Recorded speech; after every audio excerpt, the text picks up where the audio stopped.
ఏంటి సిక్కం అనుకుంటున్నారా? సిక్కం కాదు ఇది, సిక్కమే అనేసి డబ్బులు వేసుకున్న సిక్కం కాదనమాట ఇది. ఈ బోయా మైక్ యొక్క సిక్కం అనమాట, దుమ్ము ధూళి పడకుండా. సరే, ఇప్పుడు ఏదో చెప్దాం అంటున్నాను కదా, చెప్తాను చూడు. మనం జీవితంలో ఏదైనా చేయాలనుకుంటాం, ఏదైనా సాధించాలనుకుంటాం. అమ్మామే బాద్మే కాదు, ఓకేనా? అన్నం తినమంటున్నాం అనమాట. తర్వాత ఎందుకు కంగారు, ఎందుకు? ఇంట్లో ఖాళీగా ఉంటాం కదా, తర్వాత తినొచ్చు. ఏమంటారు? అయితే మన జీవితంలో ఏదైనా సాధించాలనుకుంటాం, కానీ ఎందుకు సాధించలేకపోతున్నామో ఇప్పుడు చెప్తాను చూడు. ఏదైనా మనిషిని వాడు ఎవడైనా సరే ఏదైనా చేయగలడు. వాడికి ప్రాణం ఉండాలి. కాళ్ళు, చేతులు, ముక్కు, మైండ్ అన్నీ ఉన్నాయి కదా, అన్నీ సరిగ్గా పని చేస్తున్నాయి కదా. సరిగ్గా పని చేయకపోయినా సరే నువ్వు పని చేయొచ్చు. ఏదైనా సరే సాధించాలనుకుంటే సాధించవచ్చు. ప్రతిదానికి ఒక మార్గం ఉంటుంది, ప్రతిదానికి ఒక వే ఉంటుంది. వెతకాలి, సెర్చింగ్ చేయాలి, అంతే. సెర్చింగ్ చేసి సమస్యకి పరిష్కారం కనుక్కుంటే ఏదైనా సరే సమస్య ఖచ్చితంగా పరిష్కారం అవుతుంది. నువ్వు అనుకున్న దాన్ని సాధించుకోవడానికి కూడా చాయిస్ ఉంది. కానీ ఎందుకు చేయలేకపోతున్నాడు అంటే రీజన్ చెప్తాను చూడు. చిన్నప్పటి నుంచి ఏంటంటే పుట్టిన దగ్గర నుంచి ఏంటంటే మనుషులు ఎలాంటి మనుషుల మధ్య పెరుగుతున్నావు, నీ మైండ్ స్ట్రాంగ్గా ఉండాలి. ఏదైనా సరే ఇప్పుడు కూడా మనిషిని వాడు తన సొంత ఆలోచనల మీద కాకుండా, సొంత నిర్ణయాల మీద కాకుండా అవతల వారి నిర్ణయాల మీద డిపెండ్ అవుతాడు. ఇప్పుడు ఖచ్చితంగా వాడు ఫెయిల్ అవుతాడు. మనిషిని వాడికి ఏదైనా చేయగలడు. ఎగ్జాంపుల్ ఒక నది ఉంది, ఆ నదిని నువ్వు దాటాలి, అది టార్గెట్ అనుకుంటే ఎంతోమంది ట్రై చేశారు, దాటలేదు. లేదా నువ్వు ఆ పని చేయలేవు అనేసి వాళ్ళకి ఒక అపనమ్మకం ఉందన్నమాట. వాడు ఎవడో చెప్తారు, హిస్టరీలో జరిగింది, ఎవడో దాటలేదు, వాడు ఎవడో ప్రయత్నం చేశాడు, ఫెయిల్ అయ్యాడు. అది వాడి పర్సనల్ ఒపీనియన్, అది అర్థమవుతుందా? రెండోది ఏంటంటే నువ్వు చేయలేవు అనేది కూడా వాడి పర్సనల్ ఒపీనియన్, అంతేగాని నీలో ఉన్నటువంటి మేధస్సు ఏంటి, నీ యొక్క ఆలోచన ఏంటి, నీ ఐడియాస్ ఏంటి, నీ కెపాసిటీ ఏంటి వాడికి ఎలా తెలుస్తుంది? వాడు ఏం చెప్తే అదే నమ్మేస్తావా? నీ ఆడు చేత కాదంటే నువ్వు కూడా చేత కాదనేసి ఉండిపోతావు. కొంతమంది ఇలాగే ఉండిపోతారు చిన్నప్పటి నుంచి కూడా.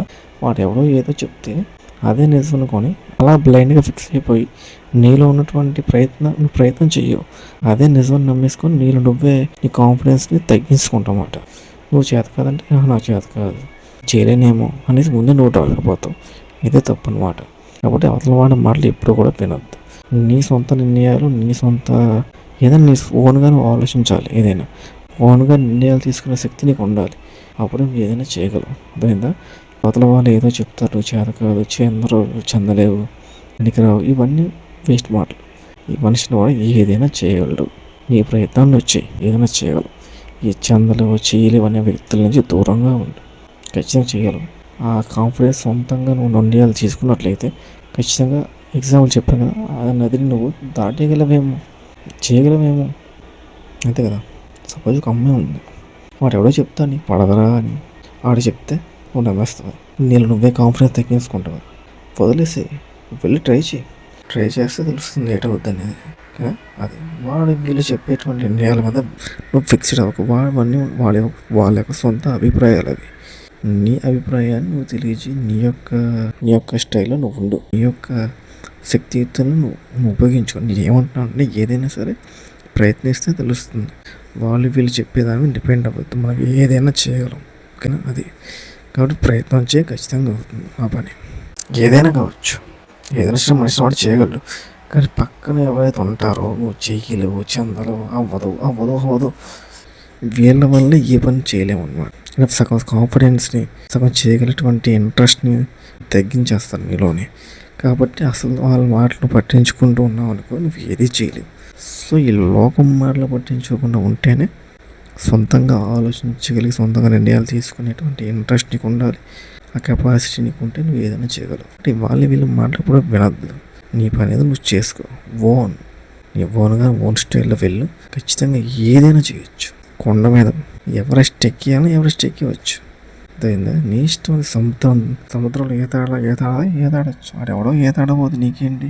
నువ్వు ఈతాడలేవు, నీ ప్రయత్నం నువ్వు చేయి. వాడెవడికో చేత కాకపోతే నీకేంటి? వాడు చేత కాదు, వాడు చేయడం చెప్పాడు ఈతాడలేవరు అనేసి.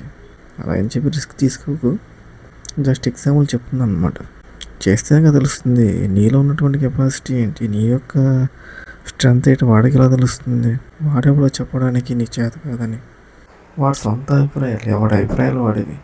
నీ యొక్క స్టైల్లో నువ్వు నీ పని ఏదో నువ్వు చేయి, అది పక్కన్న ఇలా నెగిటివిటీ వ్యక్తుల నుంచి ఇప్పుడు దూరంగా ఉంటుంది. వాళ్ళ ఏమీ చేయలేం, అక్కడే ఉండిపోతామన్నమాట. అది ఏదైనా సరే, జాబ్ అయినా, ప్రేమ అయినా, ఏదైనా సరే లైఫ్లో గ్రోత్ అనేది ఉన్నదన్నమాట. నేను ముందుకు వెళ్ళనివ్వకుండా వీళ్ళందరూ అడ్డుతారన్నమాట. అంటే నీకు నెగిటివిటీ స్ప్రెడ్ చేస్తారు, నీలో ఉన్నటువంటి కాన్ఫిడెన్స్ని కుళ్ళబొడుస్తారు అన్నమాట వీళ్ళు. ఇలాంటి వ్యక్తుల నుంచి దూరంగా ఉన్నప్పుడే నీ జీవితం అనేది బాగుపడుతుంది. ఇది నిజం. నీ జీవితం బాగుపడాలి అంటే ఖచ్చితంగా ఇలాంటి వ్యక్తుల నుంచి దూరంగా ఉండాలి. అందుకే నేను ఒక్కనే ఉంటాను, కానీ ఒక్క చిన్న నెగిటివిటీ ఉన్నా సరే నా చుట్టూరా అస్సలు ఉండనివ్వను, అసలు ఇంట్రాక్ట్ కూడా అవ్వను. ఓకేనా? ఓన్లీ ఐ అడాప్టెడ్ యాజ్ ఇంగ్లీష్లో పోయే మర్చిపోయాను. నేను పాజిటివిటీని మాత్రమే నేను తీసుకుంటాను. నెగిటివిటీని అలా తీసి పారేస్తాను. ఓకేనా? పాజిటివిటీ లేకపోయినా పర్లేదు, నెగిటివిటీ మాత్రం వస్తుంది. ఓకేనా? ఈ సిద్ధాంతాన్ని ఫాలో ఖచ్చితంగా నువ్వు అనుకున్న దాన్ని సాధించగలవు. ఓకే? ఆడేవాడు చెప్పేది, ఎవడాడు చెప్పడానికి?